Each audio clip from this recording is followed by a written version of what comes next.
नमस्कार, मी माधुरी आणि तुम्हा सर्वांचं स्वागत आहे माधुरीज रेसिपी मराठीमध्ये।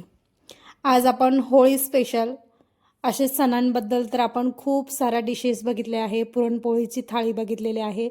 प्रत्येक सणासाठी आपण वेगवेगळा आयटम बघितलेला आहे। पण आज मी काही युनिक नाही, पण अशी जी गोष्ट आहे की कांदा भजी गरम गरम काढल्यानंतर नॉर्मली 10 ते 15 मिनिटं फक्त कुरकुरीत राहतात आणि नंतर लगेचच थंड झाले की नरम होतात। हीच कांदा भजी 5 ते 6 तास कुरकुरीत राहण्यासाठी एकदम सिक्रेट टिप्स ह्या कोणीच तुम्हाला सांगितल्या नसतील, अशा टिप्स मी तुम्हाला या व्हिडिओमध्ये सांगणार आहे। त्यामुळे रेसिपी जी आहे ना ती शेवटपर्यंत नक्की बघा। एकदम सुंदर अशी रेसिपी आहे आणि एकदम सिंपल आहे, पण समजून घेणं जास्त महत्त्वाचं आहे। या ठिकाणी तुम्ही बघू शकता, मी सर्वात आधी कांदा घेतलेला आहे। कांदा जो आहे ना व्यवस्थित बारीक कट करून घ्यायचा आहे। बारीक पीस त्याचे आपण असे उभे कट करून घेतोय। आडवे कांदे भजीचे आपण काढत नाही आहोत। मी उभा कांदा या ठिकाणी कापून घेते। तुम्ही बघू शकता, कांदा कापत असताना बारीक बारीक स्लाइड्स त्याच्या तयार करून घ्यायच्या आणि तुम्ही बघू शकता कांदा पूर्ण आपण कापून घेतलेला आहे। आता कांदा कापून झालाय, तुम्ही म्हणाल की यामध्ये काय विशेष आहे? तर विशेष काय आहे ते व्हिडिओ शेवटपर्यंत नक्की बघा आणि अशी कुरकुरीत कांदा भजी जर तुम्ही बनवली ना 5 ते 6 तास आरामशीर कुरकुरीत राहतात। या ठिकाणी तुम्ही बघू शकता, हिरव्या मिरच्या, लसूण जो आहे ना तो ठेचून घेत आहे। खलबत्त्यामध्ये टाकला आहे आणि छान ठेचून घेऊ, त्याची एक पेस्ट तयार करून घेऊ। या ठिकाणी हिरवी मिरची आणि लसूण सुद्धा ठेचून झालेला आहे। आता इथे मी बाउलमध्ये कांदा काढून घेतलेला होता। त्यामध्ये आपण अजिबात आता भज्यांसाठी पाण्याचा वापर अजिबात करणार नाहीये। यामध्ये सर्वात आधी मीठ टाकायचं। मीठ टाकल्याने काय होतं, कांद्याला पाणी सुटतं। पाणी सुटलं की त्यामध्ये आपण जे पिठाचे प्रमाण वापरणार आहोत ते बरोबर त्याला बाइंडिंग येतं आणि छान त्या पाण्याचं मीठ म्हणजे कांद्याला जेव्हा मीठ टाकलं की ते पाणी सोडतं आणि त्याच पाण्याच्या वापरामध्ये आपण पीठ जे आहे ना कांद्याला मिक्स करून घेणार आहोत। कांद्यांचं म्हणजे भजींचं पीठ मिक्स करून घेणार आहोत। आता या ठिकाणी जेव्हा आपण मीठ टाकतो साधारणतः 1 मिनिटभर कांदा जो आहे ना मिठामध्ये असा व्यवस्थित चोळत राहायचा हाताने। त्याने काय होतं, आपण जो कांदा कापलेला आहे ना त्याचे प्रत्येक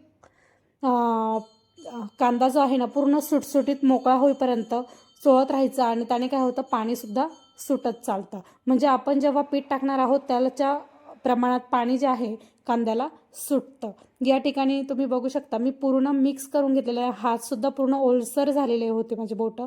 असा मी कांदा एकदम 1 मिनिटभर चोळून घेतलेला आहे। सर्वात महत्त्वाची टिप ती होती की मीठ टाकल्यानंतर कांदा जो आहे 1 मिनिटभर छान चोळून घ्यायचा आहे आणि त्यानंतर या ठिकाणी मी लाल तिखट टाकलेलं आहे। तुम्ही तुमच्या आवडीनुसार कमी जास्त करू शकता आणि लाल तिखट मी जे आहे रंगास जे येतो बेडकी मिरचीचं लाल तिखट ते मी वापरलेलं आहे आणि इथे मी आलं, लसूण आणि हिरव्या मिरच्या त्याचा ठेचासुद्धा यामध्ये टाकलेला आहे। आता मी छोटा बारीक कप म्हणजे अर्धा कप साधारणतः मी बेसन पीठ घेतलेलं आहे आणि सर्वात महत्त्वाची दुसरी टिप, आता आपण तांदळाचं पीठ वापरतोय। अर्धा कप मी तांदळाचं पीठ वापरलंय, पण तांदळाचं पीठ हे चक्कीतून दळून आणलेलं पीठ नाही आहे।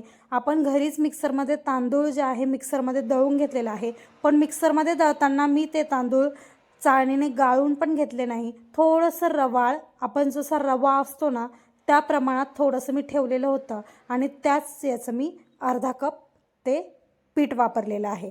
आता तांदळाचं पीठ जर तुम्ही भाकरींचं पीठ वापरलं तर थोडंसं ते चिकट असतं, पण हे जे आहे ना थोडंसं हलकंसं बारीक रवा असतो ना त्या पद्धतीत मी म्हणजे मिक्सरला फिरवून घेतलं होतं। त्यामुळे ते इतकं छान आणि कुरकुरीत तुम्हाला मी जेव्हा भजी तळली जातील ना तेव्हा तुम्हाला ते वरतूनच दिसून येईल। ही सर्वात महत्त्वाची टिप आहे। 5 ते 6 तास आरामात कांदा भजी ही जी आहे ना एकदम कुरकुरीत राहतात, एकदम बाहेर मिळताना तशी कांदा भजी। आता या ठिकाणी पीठ तुम्ही बघू शकता, खूप जास्त 2 मिनटं 3 मिनटं जेव्हा आपण मिक्स करू ना आपोआप त्याला पाणी सुटतं आणि घट्टसरपणा येतो। या ठिकाणी पीठ छान मळून झालं आणि वरतूनच आपण आता ओवा टाकून घेऊया। ओवा टाकल्याने टेस्ट खूप छान येते आणि पुन्हा चमच्याच्या साहाय्याने मी आता मिक्स करून घेत आहे। आता मिक्स करून झाल्यानंतर मी तिकडे कढईमध्ये तेल गरम करायला ठेवलं होतं। तेल गरम करण्यासाठी जर तुमच्याकडे लोखंडी कढई असेल तर तुम्ही त्याचाच वापर करा। तळण्यासाठी लोखंडी कढईचा वापर केला तर एकदम बेस्ट आहे। या ठिकाणी मी तेल गरम करायला ठेवलेलं होतं। आता त्यामधूनच मी 1 चमचा कडकडीत झालेलं तेल जे आहे ना ते 1 चमचा यामध्ये टाकून घेणार आहोत। एकदम कुरकुरीत भजी तयार होतात। तुम्ही ही पावासोबत जर खाल्ली ना गरमागरम भजी खूप सुंदर लागतं. या ठिकाणी बघू शकता तेल किती गरम होतं ते तुम्हाला टाकल्यानंतरच लगेच समजलं असेल. असं कडकडीत तेलाचं मोहन आपल्याला त्यामध्ये टाकायचं आहे आणि पुन्हा एकदा चमच्याने मिक्स करून घ्यायचं आहे. हात घालायचा नाही, हाताला चटका बसू शकतो. या ठिकाणी तुम्ही बघू शकता सर्व व्यवस्थित तेलाचं बाइंडिंगसुद्धा त्याला आलेलं आहे आणि एकदम परफेक्ट मिक्स करून घेतलेलं आहे. आता मस्त छान मिक्स झाल्यानंतर इकडे तेल बघू शकता कडकडीत गरम झालेलं आहे. गॅसची फ्लेम कमी केली पूर्ण आणि गॅसची फ्लेम कमीच ठेवायची आहे कारण तेल पूर्ण गरम झालेलं आहे. आणि आता कमी गॅसवरच ही भजी जी आहे ना तेलात टाकून घ्यायची. पण भजी टाकल्यानंतर तुम्ही लगेच झाऱ्याचा वापर करत असाल तर तेही चुकीचं आहे. आता भजी टाकल्यानंतर तुम्ही बघू शकता बबल्स जे आहे ना पूर्ण भरून बबल्स आलेले आहे, तुम्ही बघू शकता. आता हे वाढलेले बबल्स हे पूर्ण नॉर्मल टेम्परेचरवर भजी जेव्हा वरती दिसायला लागतात तेव्हाच आपण त्यामध्ये झारा यूज करणार आहोत. तोपर्यंत झारा अजिबात यूज करायचा नाही. पूर्ण खालून जे आहे ना त्याला उष्णता मिळाल्यानंतर छान ब्राऊन रंग येईपर्यंत कुरकुरीत होईपर्यंत भजी छान एक साईड पूर्ण तळून द्यायची आहे. ही पण तळण्यासाठी सर्वात महत्त्वाची टीप आहे.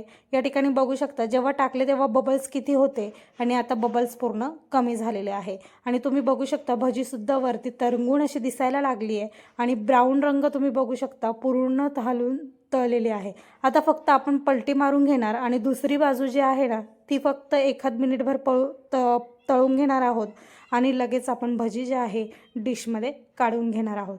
कारण कुरकुरीत होण्यासाठी ही सर्वात महत्त्वाची टीप आहे. भजी टाकल्या लगेच ती पलटी मारायची नाही. पूर्ण भजी जी आहे ना त्याचा पूर्ण बबल्स कमी होऊ द्यायचे. भजी जेव्हा अशी वरती दिसायला लागतात तेव्हाच ते पलटी मारायची. आता या ठिकाणी बघू शकता रंग बघू शकता किती सुंदर आलेला आहे आणि ही जी कुरकुरीत भजी आहे ना दिसायला जितकी छान दिसत आहे खायला तितकीच अप्रतिम. आणि तुम्हाला मी आता व्हिडिओमध्ये शेवट तुम्ही बघितलंच असेल, स्टार्टिंगलाही बघितलं असेल, त्यावरती असं रवाळ स्पॉट्स दिसत आहेत ना त्याच्याने ती भजी साधारणतः 5 ते 6 तास आरामशीर कुरकुरीत राहतात. आता या ठिकाणी पहिली बॅच पूर्ण तळून झाले. आपण दुसरं राहिलेलं पीठ जे आहे ना त्याचीच अशी छान भजी आपण पुन्हा एकदा काढून घेऊ. आता भजी काढली त्यामुळे तेलाचं टेम्परेचर कमी झालेलं आहे. गॅसची फ्लेम थोडी तुम्ही वाढवू शकता आणि पुन्हा तेलाचं टेम्परेचर व्यवस्थित झालं की त्यामध्ये बाकीची राहिलेली भजी आपण तळून घेऊया. या ठिकाणी तुम्ही बघू शकता थोडीशी गॅसची फ्लेम जी आहे ना आपण थोडीशी वाढवणार आहोत आणि तेल म्हणजे छान टेम्परेचरवर भजी राहिलेली आहे ती आपण पुन्हा एकदा तळून घेणार आहोत. आधीही आपण भजीचे भरपूर प्रकार बघितले, पण आपण यामध्ये वापरलेलं तांदळाचं पीठ जे आहे ना ते आपण डायरेक्टली पीठ वापरलेलं नाही आहे. आपण ते मिक्सरला फिरवलेलं आहे आणि ते थोडंसं बारीक रव्यासारखं ठेवलेलं आहे त्याचं टेक्स्चर. त्यामुळे ह्या भजी ज्या आहेत ना खूप कुरकुरीत झाल्या. सर्वात महत्त्वाची गोष्ट ह्या भजींमध्ये हीच आहे आणि जर तुम्ही अशा पद्धतीने भजी जर करून बघितली तर खरंच ही भजी खूप सुंदर होता. तुम्ही नक्की ट्राय करा. आता राहिलेली भजीसुद्धा आपण तेलात जी आहे ना पूर्ण टाकून घेतलेली आहे आणि तुम्ही बघू शकता बबल्स किती छान आलेले आहे आणि हे पूर्ण बबल्स जाईपर्यंत पलटी मारायची नाही. तळण्याच्यासुद्धा ह्या ज्या टिप्स असतात ना ह्या जर तुम्ही फॉलो केल्या ना कोणताच आयटम बिघडत नाही किंवा कोणताच पदार्थ बिघडत नाही. एकदम परफेक्ट वेळेनुसार तुम्ही जर केलं ना प्रत्येक पदार्थ हा सुंदर बनतो. आता व्यवस्थित पलटी मारून घेऊया आणि व्यवस्थित जे आहे ब्राऊन रंग येईपर्यंत ही पूर्ण भजी आपण तळून घेऊया. होळीमध्ये तुम्ही जर अशा प्रकारची भजी करून बघितली ना तर सर्वांना नक्की आवडेल. आणि जर व्हिडिओ तुम्हाला युनिक वाटला असेल, छान वाटला असेल तर व्हिडिओला लाईक करा, कमेंट करा आणि सबस्क्राईब करा. बेल आयकॉन दाबायला विसरू नका. माझ्या नवनवीन व्हिडिओचे नोटिफिकेशन तुम्हाला येत राहतील. या ठिकाणी तुम्ही बघू शकता ब्राऊन रंग येईपर्यंत भजी जी आहे ना एकदम छान कुरकुरीत तळून घेतलेली आहे. आता ही तळलेली भजी आपण डिशमध्ये काढून घेऊया.